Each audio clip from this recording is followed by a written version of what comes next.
धनकुटामा एकै दिन 795 किलोग्राम गाँजा बरामद, 2 पक्राउ। धनकुटा प्रहरीले एकै दिन 2 छुट्टा छुट्टै स्थानबाट 795 किलोग्राम गाँजा बरामद गर्दै 2 जनालाई पक्राउ गरेको छ।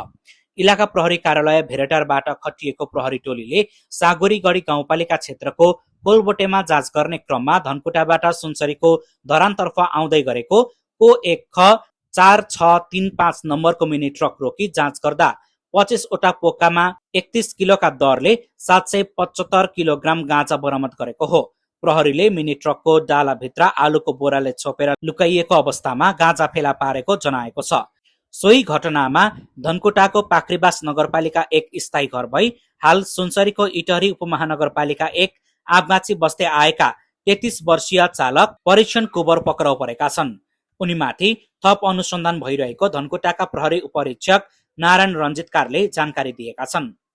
जिल्ला धनकुटा सागुरीगढी गाउँपालिका वडा नम्बर 6 कोलबोटे नजिकै कोशी लोकमार्ग सडक खण्डमा जिल्ला प्रहरी कार्यालय धनकुटा मार्फत इलाका प्रहरी कार्यालय भेडेटार धनकुटाबाट प्रणाली भीमबहादुर श्रेष्ठको कमान्डमा खटिएको प्रहरी टोलीले धनकुटाबाट धरानतर्फ जाँदै गरेको परीक्षण कुँवर नाम गरेको चालकले यो चलाएर लगेको को 1 ख 4635 नम्बरको मिनी ट्रकलाई शङ्का लागेर रोकेर चेक जाँच गर्दाखेरि ट्रकको ढालाभित्र यो आलुको बोराले ढाकिएर राखिएको अवस्थामा प्रतिबन्धित लागु औषध गाँजाको 25 वटा पोकाहरू सबै तौल गर्दाखेरि अन्दाजी 775 किलोग्राम फेला परेकोले ट्रक सहित ट्रक चालक र बरामदित लागु औषध समेत